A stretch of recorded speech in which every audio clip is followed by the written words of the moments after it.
Tonight, cleanup. I know how to tell the truth. Democratic panic goes public. It was a disaster. While Team Biden tells America everything's fine. Will they face reality? And could last night's disaster actually be the moment Donald Trump lost the election? Plus, who exactly tells the president it's time to hang it up? It's one thing when we're talking about taking the keys away from Grandpa so that he doesn't drive anymore. It's something quite different when we're talking about the nuclear codes. Then, how long can disciplined Trump stay disciplined? Did anybody last night watch a thing called The Debate?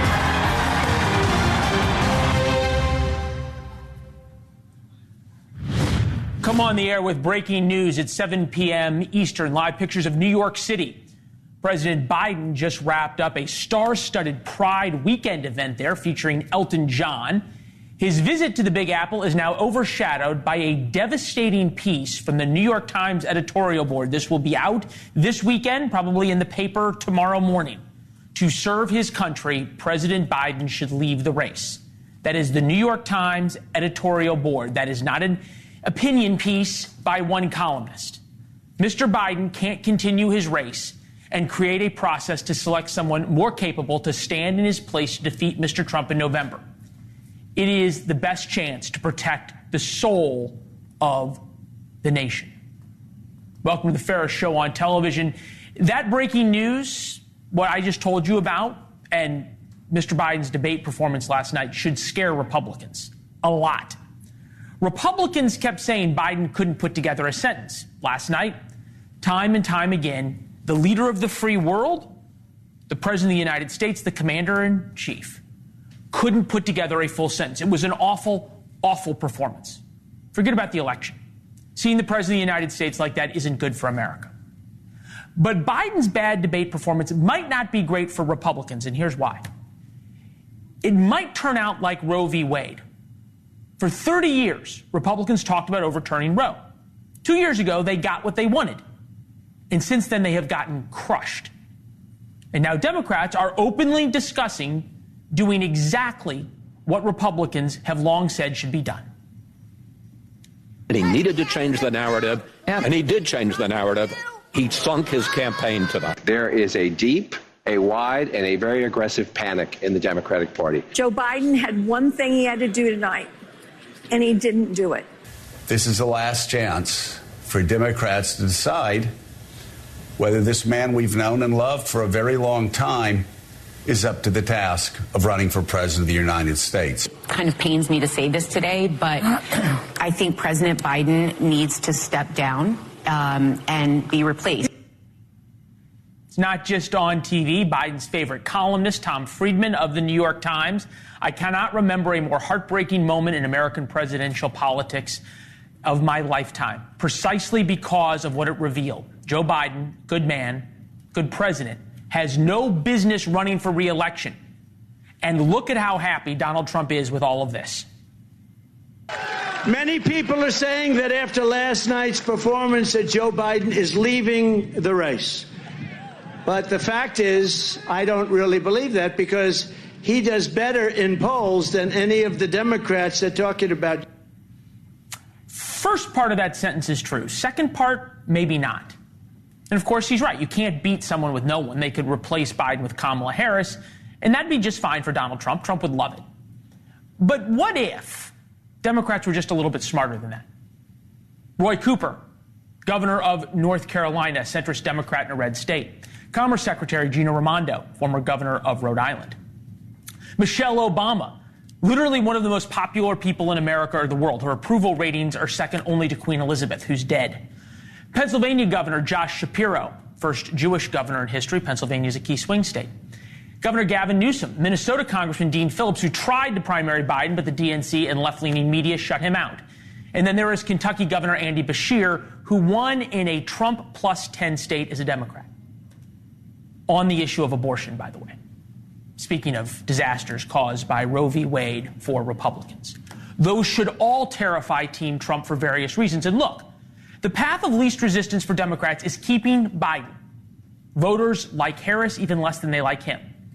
But this list from top to bottom should terrify Republicans. When the Supreme Court overturned Roe, Republicans literally had no idea what to do. They had no plan. And they did some really wacky stuff when that happened.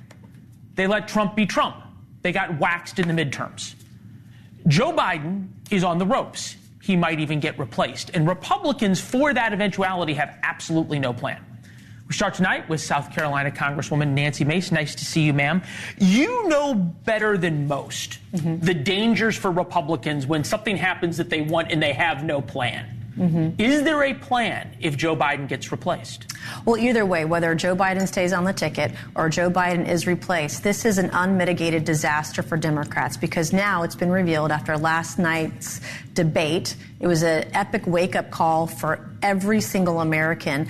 The Democrat Party, aided and abetted by the mainstream media, have been lying to the American people about Joe Biden's cognitive decline for over a year now, as most recently as last week when they lied to the American people about cheap fakes, where these were real videos of Joe Biden, visible physical and mental decline. They've been lying to the American people, and I think it's going to be very hard to overcome that, even if Joe Biden gets replaced, because they've lost the trust of the American people. I don't know how you as a voter trust the Democrat Party now. They've been covering up for this guy. Everyone knows he's been in decline.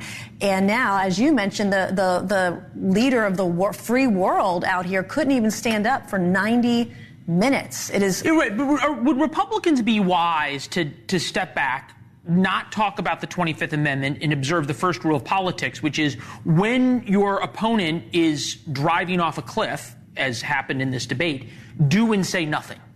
Well, right now, I think that is what you're going to see this weekend. I just saw a New York Times headline walking into the set tonight. It's going to be an awful weekend for Joe Biden and Jill Biden, quite frankly. What she's doing is abusive to her husband by running him for president. But we have to sit back, but also show the American people the truth, because they have been lied to over and over and over again by the Democrat Party. And I felt a lot of hope. I felt a lot of optimism with Donald Trump on stage last night. I've heard a lot of that from my friends who are independent voters. They're all in on Trump right now. He's doing very well. Right. Okay. He did very well comparatively to Joe Biden. Donald Trump got off over his low bar. Joe Biden did not get over his low bar. Okay. But still, the standard here is fairly low. You don't worry at all. Okay. We'll put the list up. Andy Bashir comes out. Young guy, great looking family, energetic. You know, and you've said this, right? If someone is picked to replace Joe Biden steps down. The media and an enormous amount of Democratic money, an unbelievable amount of money, is going to flow in and turn this guy into the world's first living saint. And you don't think that's going to be appealing to all of the swing voters who don't really quite like the mean tweets? I see it quite differently, actually. I just got through one of the toughest races of my life. I was outspent 3 or 4 to 1, but I was in a race where voters were constantly misled and lied to. And Donald Trump will only get stronger after this. And what's going to happen if they replace Joe Biden, it might even be worse, because they are going to continue to prop up whoever the nominee is. They will lie to get whatever they can done. They will be aided and abetted by the mainstream media and all of their highly paid pundits. And the American people just aren't going to buy it. I mean, you saw the CNN poll last night, 67% to 33. 67% of CNN's own viewers said that Donald Trump won that debate last night. This is extraordinarily difficult to overcome. It was also one of the lowest rated debates ever because of how deeply unpopular I think both of these two men are. Upcoming political calendar: Monday, the SCOTUS decision; Tuesday, July 4th; July 11th, Trump sentencing; the 15th through the 18th, the RNC convention. That's a lot of events around politics and around Donald Trump. If Joe Biden lays low, maybe gives a couple of speeches, whatever, do the American people, I get the political class does, but do the American people really remember this by the time we get around to the DNC in August? This is the worst political debate in American history. No one is going to forget what happened last night. I can't unsee the frozen images of Biden being completely dazed and confused last night. Okay, and fair enough. You can't turn that back. They will not forget about this. No, and look, and Republicans will make sure of that with ads on Twitter and attack ads and everything else. As they should. Fair enough. Democrats would do the same thing. Here's David Axelrod, who I think has a pretty good understanding of the American electorate. He's the one who got Obama elected twice. Take a listen. if for whatever reason there's a change at the top of the ticket, you guys are in trouble with Donald Trump, because the guy who was up there tonight is not a guy who's going to inspire people. He did not show in any way that he has changed from the guy who... Donald Trump compared to Joe Biden last night did great. You don't worry at all about Donald Trump compared to something new, something interesting, and young, energetic. I could go on. No, I don't. I think there are two types of people in this world. I think there are people that need to be right, and there are people that want the truth. And to know that you've been misled, misguided, and lied to for more than a year by the Democrat Party about the President of the United States and how weak we are on the world stage. I mean, world leaders were mocking Joe Biden last night. And to know that they have lied to voters for so long about Joe Biden, I think it's going to be very difficult. There's not a long runway to earn the trust of voters back after this. I think it'll be difficult. Yeah, and to introduce somebody to the American people.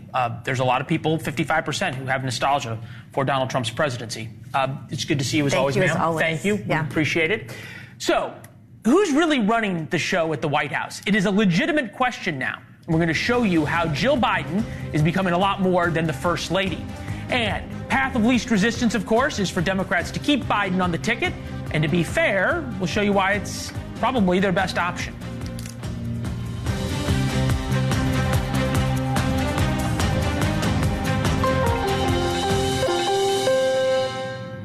One thing's apparent from last night. President Biden and former President Trump are horribly unpopular. Only 48 million people watched the debate on cable. That's the lowest rating for a debate since Al Gore and George W. Bush in 2000. But in the spirit of fairness and to bring America together, we asked Trump supporters at the rally today in Virginia to say something nice about Biden. And for Biden supporters at the rally in North Carolina to say something nice about Trump was a high task. It was something that people had to work at, but they came up with it. Take a look. Is there anything good you could say or nice you could say about President Biden? I think he tries. I'm sure, on a down-to-earth level, he's a good person. If you had to say one nice thing about former President Trump, what would you say?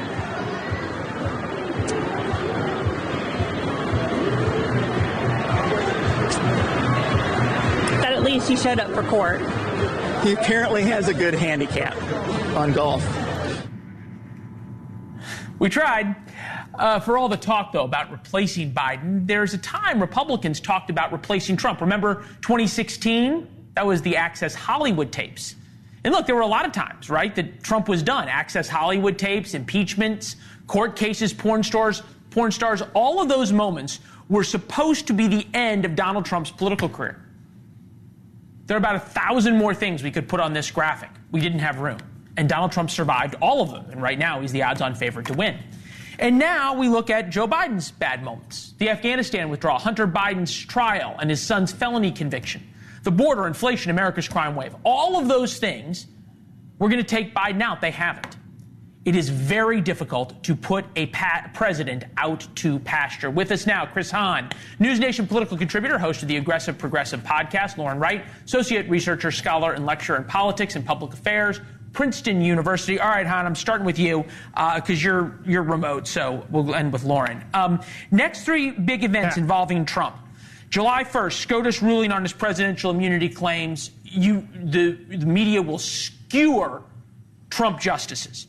July 11th, Trump sentencing in the New York business records case. And one can imagine that the very Democratic judge now has a lot of pressure on him to go very tough on Donald Trump. Massive coverage for the week after that. July 15th, the RNC in Milwaukee, and Republicans normally have a way of screwing things up. You never go wrong underestimating that ability.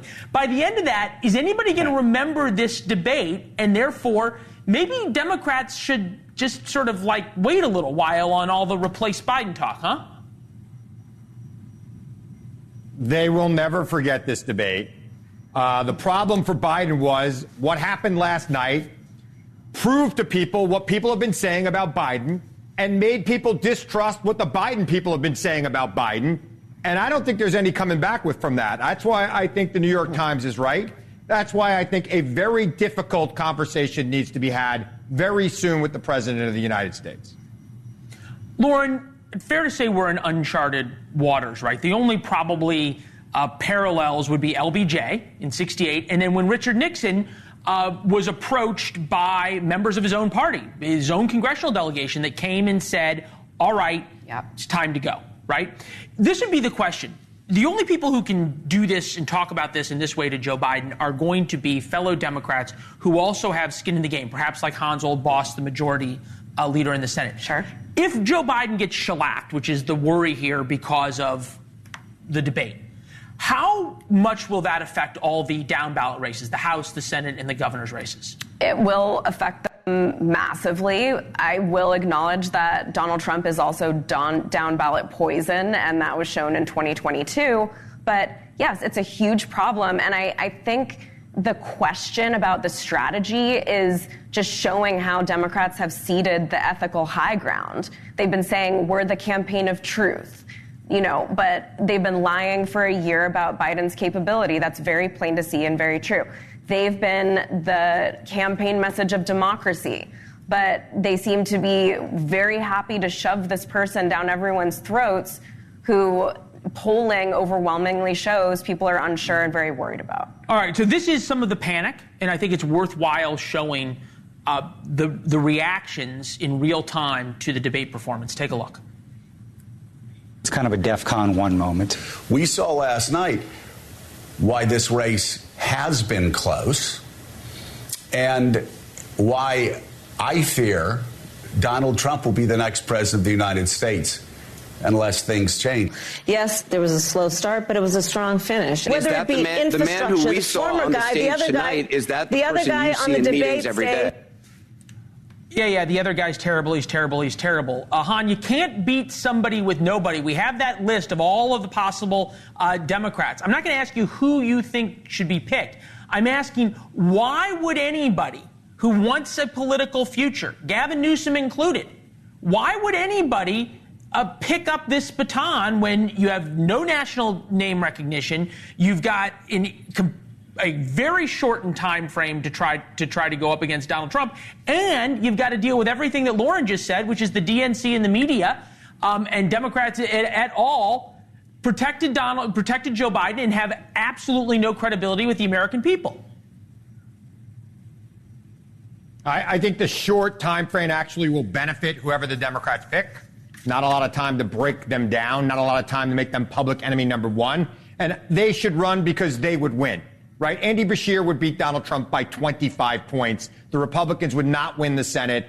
Democrats would pick up the House of Representatives. He should run. Gretchen Whitmer would beat Donald Trump by 20 points. She's turned what was turning a red state into a blue state. There's a lot of good options. There's no polling that says that. Han, there's no polling that says that. But I will give Lauren the last word here. Is there a lane at this point because Donald Trump is so unpopular?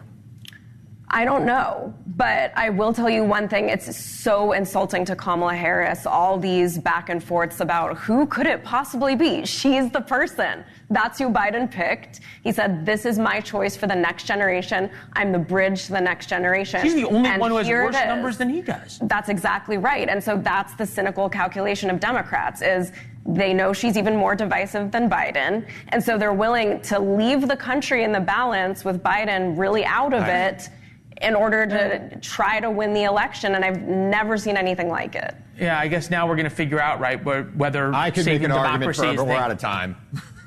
Okay, all right. Next time, Chris. Next time. This topic's not going away, all Han. Right. There you go. All right, Han, good to see you. Lauren, thank you as always. I'll call you while you're on vacation, Leland. I'm sure you will. Everybody has talked with an aging parent or grandparent about taking away the car keys, right? Yeah. How do you take away Air Force One? How do you take away the nuke codes when we come back?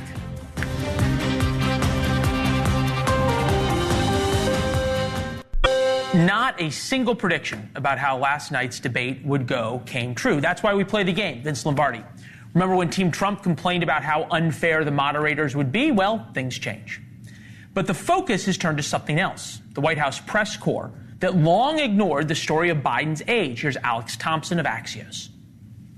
There's a reason why he has not done as many interviews or press conferences as any president in decades. There's a reason he does not do events almost ever before 10 a.m. and is rarely on camera after 6 p.m. And the reason is because he has limitations. He is 81 years old. But the problem was they were not forthright with other Democrats. They weren't at times forthright with themselves. And that is why Democrats are in full freakout mode, because what they saw is finally... NewsNation political editor, host of The Hill on Sunday, Chris Steyerwald is with us. Former vice president and Fox News managing editor Bill Salmon is with us as well. Bill, back to your network executive days.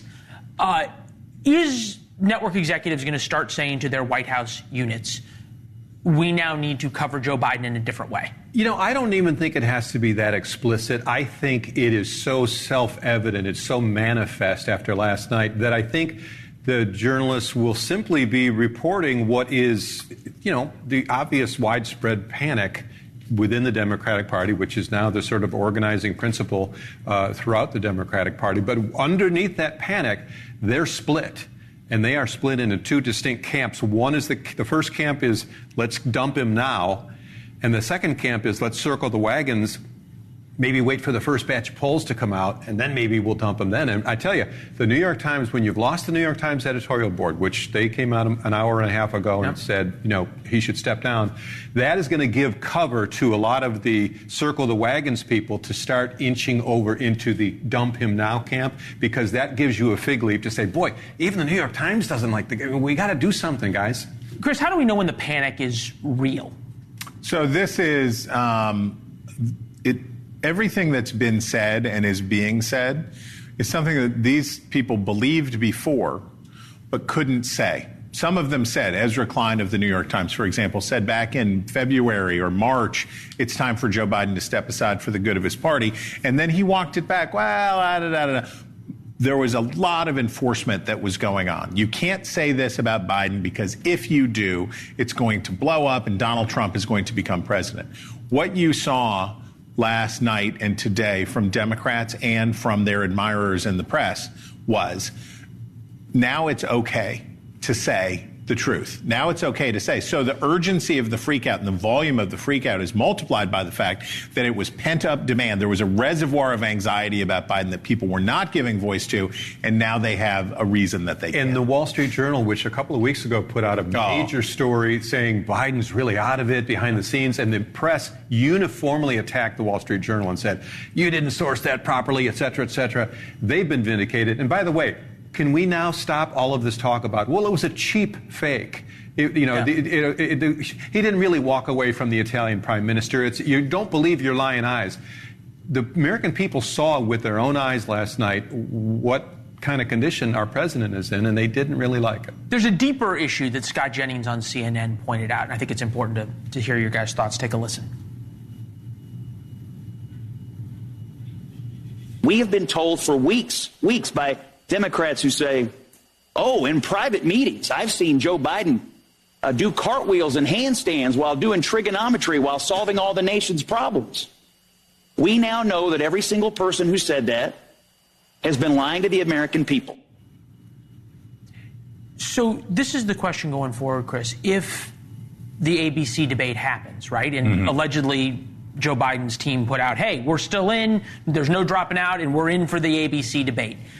What changes about how ABC has to do that? Well, first, I would say that Scott Jennings, who I like and who is smart, would also acknowledge that Donald Trump's administration and White House and their admirers in the press lied to the American people constantly. It would kind of a thing in politics, right? and we are in a particularly effulgent era of the wood chipper of dishonesty and falsehood. But anyway, I think it would be very hard for Joe Biden. It would be very hard for Donald Trump not to debate Joe Biden. There's a way that you could do it, that you could say, it's elder abuse, I can't do it to him, it's too hard to watch. But I think if Joe Biden says, I want to debate you again, and they said it today, the Biden campaign said it today, we are still in on that September 10th debate, we're going to do it. I think it'd be very hard for Donald Trump not to do it. I think survival instinct kicks in long before then. I don't know that we get to another debate. I think the Democrats are realizing we are looking at a guy who is going to go from having put a third of the Supreme Court justices on to maybe 2/3 of the Supreme Court justices on, not to mention all the other federal House, judges. Senate, everything else. Yeah. All right, the Hill Sunday coming up on Sunday. Normally they would put in the teleprompter who's coming up on the show, but they didn't, so who's coming up? We're going to have a lot of excellence. Many people are saying it's going to be the best Hill Sunday ever. But my favorite thing that we're going to do is we're going to break down. We may 50 years from now remember this not as the week of the debate, but as the week of the Chevron decision and huge decisions coming out at the Supreme Court. And a big one coming on Monday. And a big one coming on Monday. So we're going to contextualize. We're going to have smart people. It's going to be fun. There'll be jokes. You should try it. All right. Thank you. I will. Appreciate you. Gentlemen, good to see you as always. Thank you very much. For all the focus on Joe Biden, perhaps the most important person in America right now is Jill Biden. Last night and today, she seemed far more in control than her husband did. Joe, you did such a great job. You answered every question. You knew all the... And let me ask the crowd, what did Trump do? What you saw last night on the debate stage was Joe Biden, a president with integrity and character, who told the truth. And Donald Trump told lie after lie after lie. Soon there's going to be stories about Jill Biden as Edith Wilson, who secretly took over many of her husband's duties as president. And new reporting says she is the only one, Jill Biden, who can convince Joe Biden not to run. Think about it like conversations kids have with their elderly parents all the time, except this time it is not about the car keys. It's one thing when we're talking about taking the keys away from Grandpa so that he doesn't drive anymore. It's something quite different when we're talking about the nuclear codes. I know it's our instincts to follow the election, but based on the performance last night, shouldn't we be talking about the 25th Amendment? Donald Trump lied over and over and over and over again. And Joe Biden couldn't respond to any of those lies. Clinical Associate Professor of Psychiatry, New York Presbyterian Hospital, Dr. Gail Saltz is with us.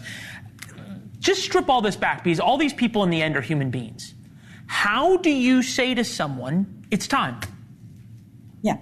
Well, first of all, I want to be really clear. I'm not speaking to Joe Biden because I'm a psychiatrist, and the Goldwater rule says I'm not speaking to any public figure who I haven't even examined. In general.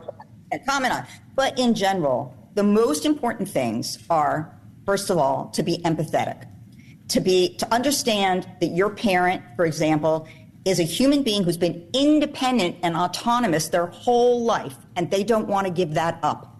So trying to steamroll your parent by saying, you know, you have to, I said so, do it, never works. Makes them paranoid, makes them suspicious, makes them defensive. They won't do it. Being empathetic, like, look, I know this is hard. I know you want this, but here's why I have concerns, and they're in your best interest. And in your best interest, let's problem solve. Okay, so now you turn to being positive about it. Let's problem solve. What are ways that we can manage this problem? You know, how, instead of you driving because I'm worried about this problem, can we help you to move around, to get around and be still independent? So it's empathy, it's respect, it's treating them like an independent human being, and it's being positive in your problem solving around the problem. Yeah, I'm thinking about this in terms of both sort of driving as ... the nuclear codes or ... giving up Air Force One. But at some point you find what's important, right? Is it somebody's legacy? Is it their feeling of freedom? Is it money? Or a feeling of having purpose? Is it their legacy? And you think about Joe Biden's inner circle. Joe Biden, Barack Obama, Hillary Clinton, Bill Clinton, Ron Klain, former chief of staff, Mike Donilon as well. Who are the people? Is it the people you trust? Is it the people who you're fearful of? Who is the right people to deliver the message? Well, in family situations, it's definitely the people that you trust, that you have the closest, most intimate relationship and trust. because in taking something away, they're going to feel threatened. They're going to feel defensive. They have to feel that this person truly does have their best interests at heart, right? That they do trust them to be in their corner. So it is going to be whoever, would fill that role, and especially if they do it that way. Yeah, and best interest at heart, it'd be easy to feel embattled when the front page of the New York Times is talking about how you should have your car keys taken away. There you go. Doc, it's good to see you as always. Thank you. Thanks for having me. Yeah, the Supreme Court might make everything we have talked about up until now totally irrelevant. See you in a minute.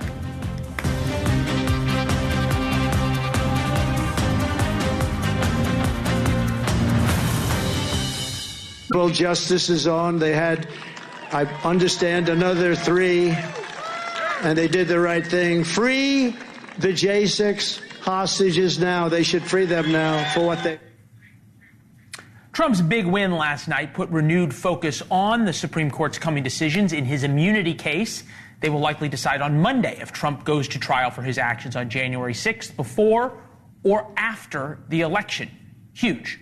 This means what will happen in November is playing out right now at the Supreme Court. Today, Donald Trump was handed a big win. The Supreme Court made it more difficult to prosecute January 6 rioters and made it more difficult to prosecute him as well. In order to prove an obstruction charge, the court now says prosecutors need to show that a defendant interfered with documents, records, or other material parts of an official proceeding, sent the case back to a lower court to determine how January 6 cases stack up against that test. Looking ahead, on Monday, the court is likely to hand down a decision on the immunity case in Donald Trump versus the United States. Justices are looking at whether, to what extent, a former president enjoys presidential immunity from criminal prosecution for conduct alleged to involve official acts during his tenure in office. Former federal prosecutor Shan Wu is here, who also served in the Clinton administration as counsel to Attorney General Janet Reno. They are connected because the Supreme Court is involved. They are connected because Donald Trump is involved. Do we read anything from today's decision about Monday's decision? It's hard to read anything about it besides the timing. They keep wanting to push off, it seems like, the immunity decision. You said something before break that you thought that their actions, the Supreme Court, might change everything. Right. So if Joe Biden makes it through the weekend, and he's already responding and fighting back against the New York Times, and he gives a speech, shows pretty well, and then all of a sudden the Supreme Court gives Donald Trump absolute immunity. Then the media pulls the oxygen out of the room of talking about Joe Biden, and all of a sudden all they're talking about is Trump justices. That gives Biden breathing room. Gotcha. So I think that a little bit unlikely they're going to completely come down on the side of immunity. That would be quite a staggering decision. I think it would take the air out of their own sails a lot, too, in terms of their public image.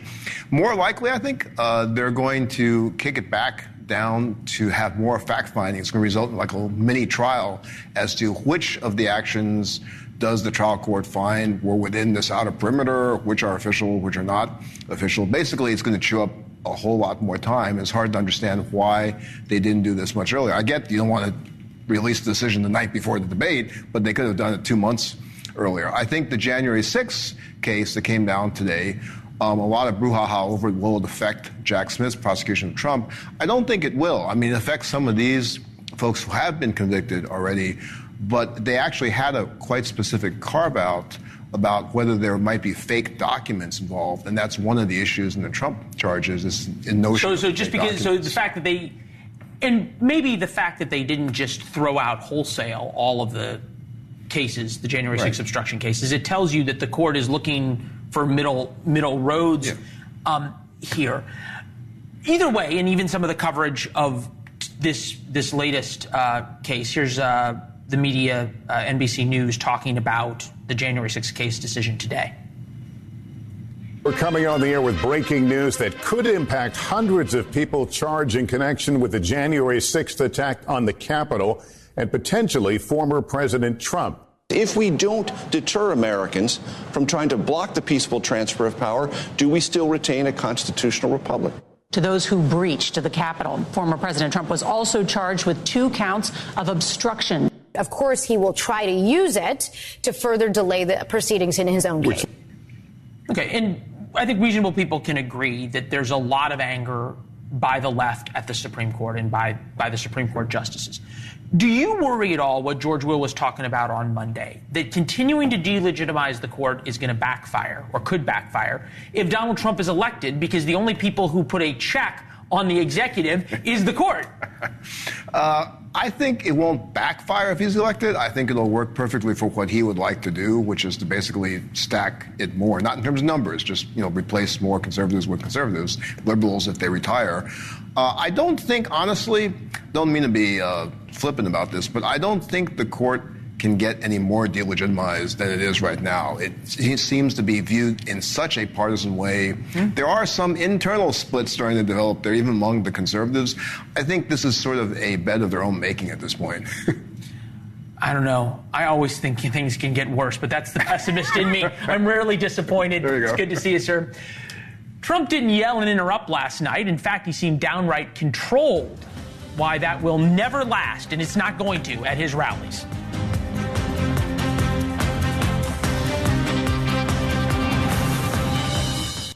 As every American saw firsthand last night, this election is a choice between strength and weakness, competence and incompetence, peace and prosperity, or war or no war. It's former President Trump taking a victory lap today in Virginia. He had a good night last night, entitled to a victory lap following the first presidential debate. Team Trump hopes to make the momentum and continue to make the most of it after his performance, where he delivered one pretty critical blow.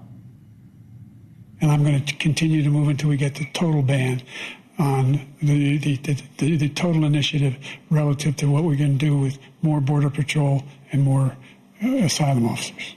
President Trump? I really don't know what he said at the end of that sentence. I don't think he knows what he said either. And that was the moment, right? Because Donald Trump was saying what everybody has been thinking, what everybody's been worried about. Mike Huckabee here, former presidential candidate, former governor of Arkansas. Good to see you, sir. We were talking in the break, and you made the point that what surprised you was how quickly and I guess you could say urgently, and how much in terms of where they went, the media reacted to this. Is that going to last? Hard to say, but I think the media has to accept some responsibility for the big lie that they have been telling for months now, and that is that Joe is top of his game, sharpest he's ever been, just absolutely amazing. You've had people from Joe Scarborough all the way down to the panelist on CNN defending him, and even using the exact words of the White House talking points when Karine Jean-Pierre came out and said, well, these videos of him wandering off on the stage and stumbling around and ghost handshake, those are cheap fakes. And suddenly everyone on television started talking about cheap fakes, just as if they were instructed to do it. Well, last night, that was live. There was no editing. We all saw it. And no longer can they say that was a cheap fake. And so I think it put the media back on their heels, and they had to admit that what they'd been seeing is exactly what they had been seeing. Well, and to a certain point, the media loves nothing more than themselves and their credibility. So there you go. There was a lot of ammunition ready to go on Trump being unhinged and Trump being too aggressive and on and on and on and on. And they didn't use it partly because Donald Trump didn't do it, partly because Biden was a bigger story. It was a very disciplined Donald Trump. And then today at the rallies, we got this about electric planes. All they know is electric. They want electric army tanks. They want electric planes. What happens if the sun isn't shining while you're up in the air? Why? Why not just give your standard stump speech? Well, that is his standard stump speech. Donald Trump loves the sarcasm. He's as much an entertainer in these rallies as he is trying to give a political speech. That's why people flock to him by the tens of thousands, because they're having a great time when they go.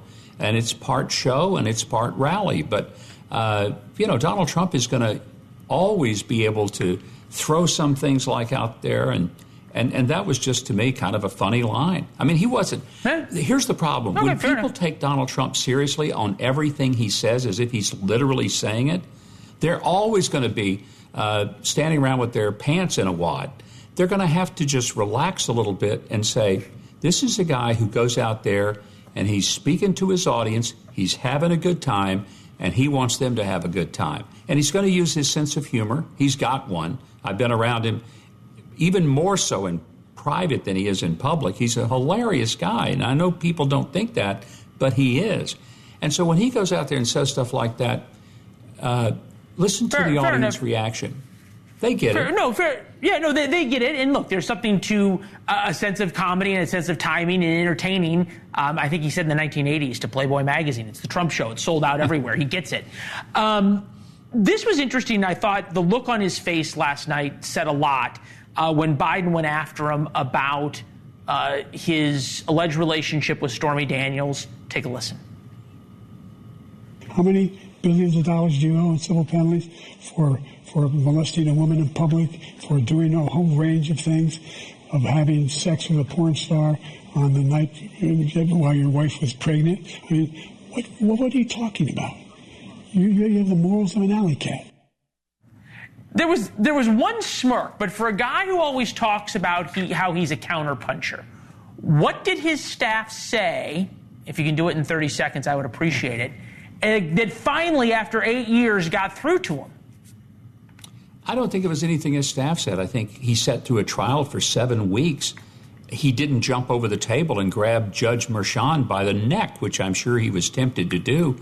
So I think it was good preparation. And he realized there was nothing he needed to do to beat Joe Biden other than let Joe talk. He didn't take Joe's bait. Everyone thought he would. I didn't, and he didn't. All right. We'll see if it lasts. Governor, it's good to see you. Have a great weekend. Thank you. Thank you. Yeah.